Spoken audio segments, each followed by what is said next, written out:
আসসালামু আলাইকুম চাচা। ওয়ালাইকুম আসসালাম। কি খবর বাবা? আমি একটু চিকিৎসার লাগে আইছিলাম, আমার পেটটা ব্যথা। কতদিন যাবত এই ব্যথা? ব্যথা তো প্রায় এক সপ্তাহ। ইনশাআল্লাহ আল্লাহর রহমতে ভালো হয়ে যাবা। তুমি টাকা পয়সা কিছু আনছো? আমার কাছে তো টাকা পয়সা নাই, আমারে ফ্রি দেন না ওষুধটা? না, আমি তো ফ্রি চিকিৎসা করি না, কারণ আমার তো এগুলা জোগাইতে অনেক টাকা পয়সা লাগে। আচ্ছা, আমি আপনার পরে দিয়া যাবো না, টাকাটা আমার ওষুধটা দেন।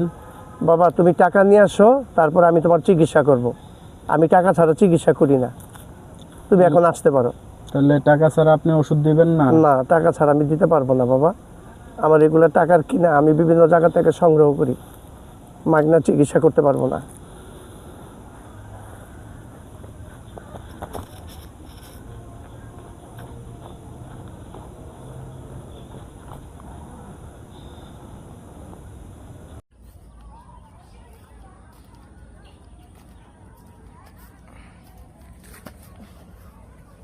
কি হয়েছে বাবা তোমার? বাবা আজকে অনেকদিন যাবত অসুস্থ বাবা। আচ্ছা, কি সমস্যা কি বলো? এই দীর্ঘদিন ধরে অসুস্থ হয়ে ভুগতেছি। আচ্ছা, তোমার এই চিকিৎসা করাইতে গেলে কিছু টাকা খরচ করতে হবে তোমার। বাবা আমার কাছে তো টাকা পয়সা নাই বাবা। কি কাজ করো তুমি? বাবা আমি কবর খোদার কাজ করি বাবা, সামান্য কিছু টাকা পাইছি।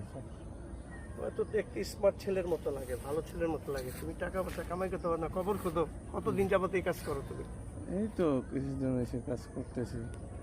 তো বাবা এইটুকুই করতে পারি যে তুমি মরে গেলে, তোমার মরার পরে তোমার কবরটা আমি ফ্রিতে খুঁজে দিতে পারি।